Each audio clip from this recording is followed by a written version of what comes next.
Армысыздар, ұлт өміріндегі өзекті мәселелер мен толғақты түйіндерді тіліне тиек ететін көкейтесті каналының оқырмандары.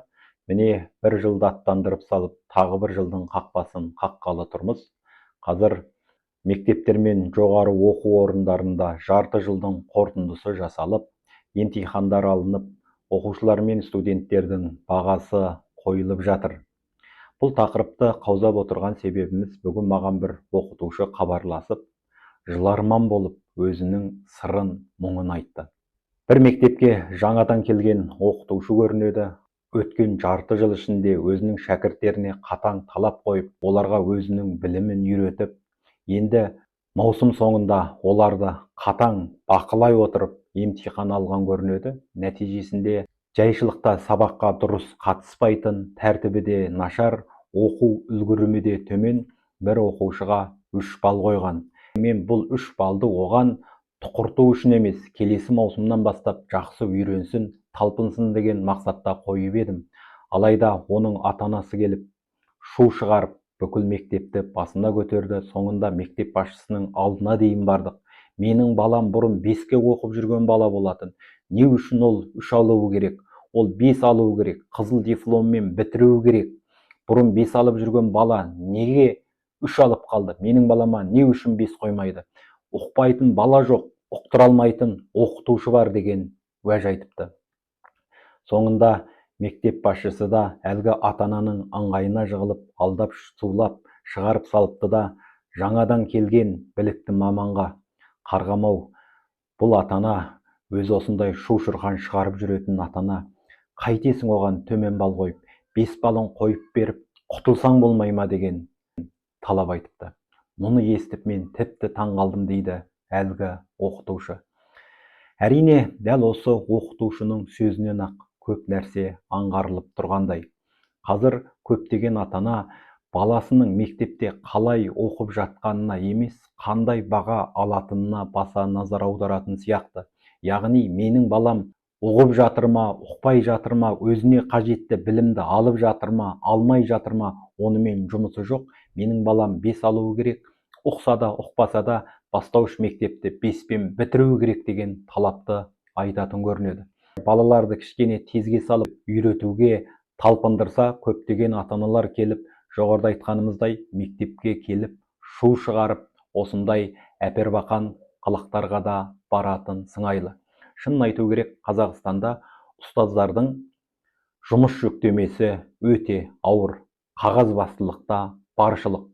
Ол аздай сайлау науқаны, анау-мынау саяси науқандар болса, тағы да мұрнынан сүйреп апаратындарымыз ұстаздар, жаманатты болатында ұстаздар.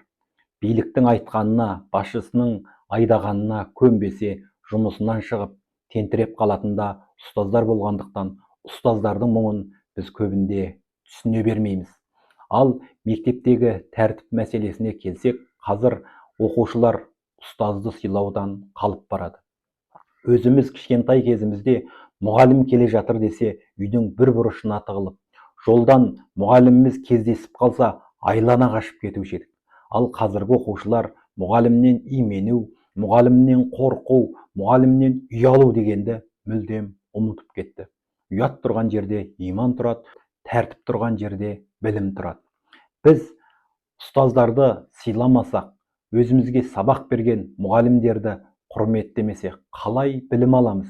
Әрине, бір оқушының ұстазды құрметтемеуінің ар жағында сол ата-ананың да ұстаздарға деген құрметінің төмендігінің белгісі жатыр. Егер ата-анасы ұстазды құрметтейтін, ұстаздың білімін құрметтейтін адам болса, сабағыңды жақсы қара, ұстазыңнан ұят болмасын, ұстазың ренжіп қалмасын, ертең қалың баланың алдында жерге қарап тұрма деген сияқты тәрбие берсе, әрине оқушы да ұстаздан именер еді.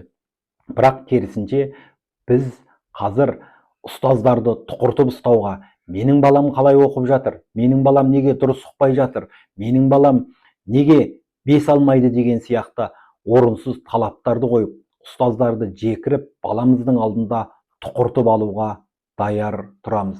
Әрине, оған Қазақстанның педагогтарға қатысты заңдары да мұрындық болып отырған шығар. Өйткені Қазақстанның заңы бойынша, қарапайым тілмен айтқанда, ұстаздар оқушыға ұрыспау керек, оның психологиясына әсер етпеу керек, байыптылықпен үйретіп алға жетелеу керек деген сияқты жұмсақ мінез таныт деген талап айқын айтылып жатыр.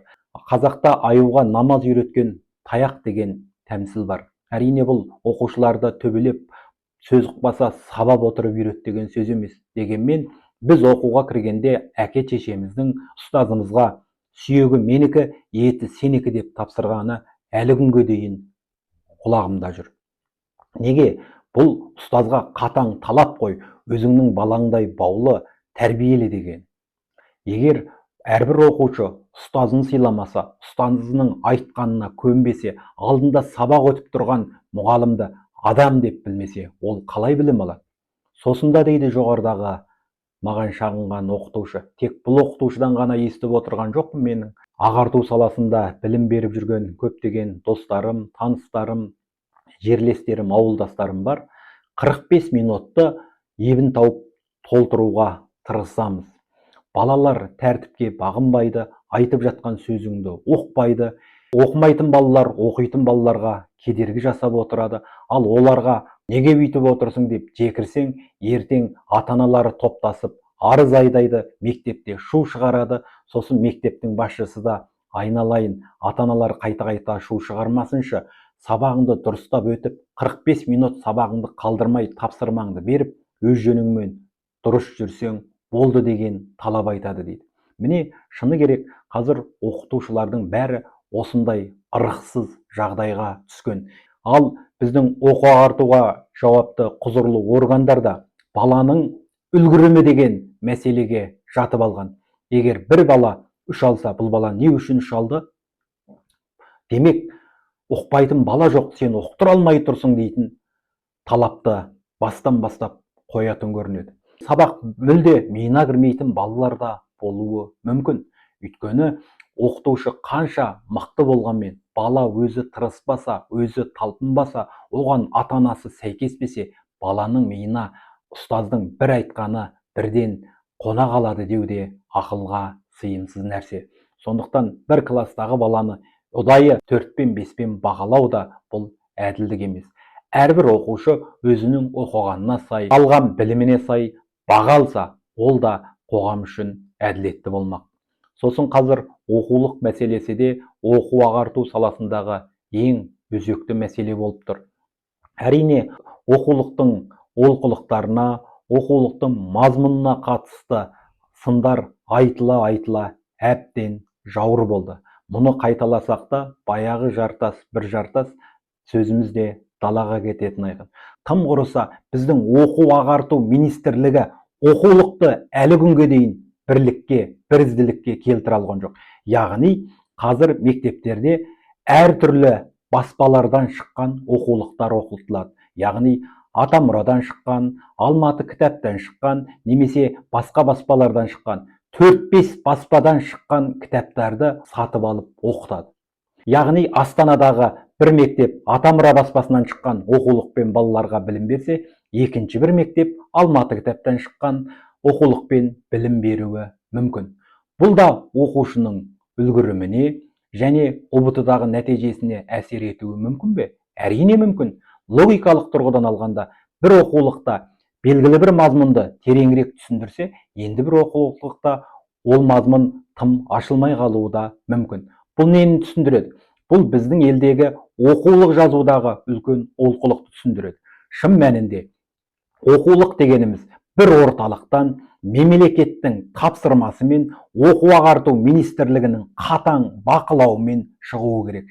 Және бүкіл мектептер сол бір оқулықпен оқуы керек. Ал қалған оқулықтар қосымша ретінде пайдаланылуы керек еді. Егер оқулығымыз кемелді, мазмұны толық жетілген болса, қосымша оқулықтың да қажеті қанша? Демек, біз оқу ағартуды дамытып жатырмыз, дамыған пәлен елдің қатарына кіреміз, Қазақстанның оқу деңгейі жоғарылап кетті дегенімізбен 40 жылға таяса да Қазақстанда әлі күнге дейін оқулық бірізділенген жоқ. Әр мектеп әрбір оқулықпен оқып жүр. Бұл да үлкен өзекті мәселе.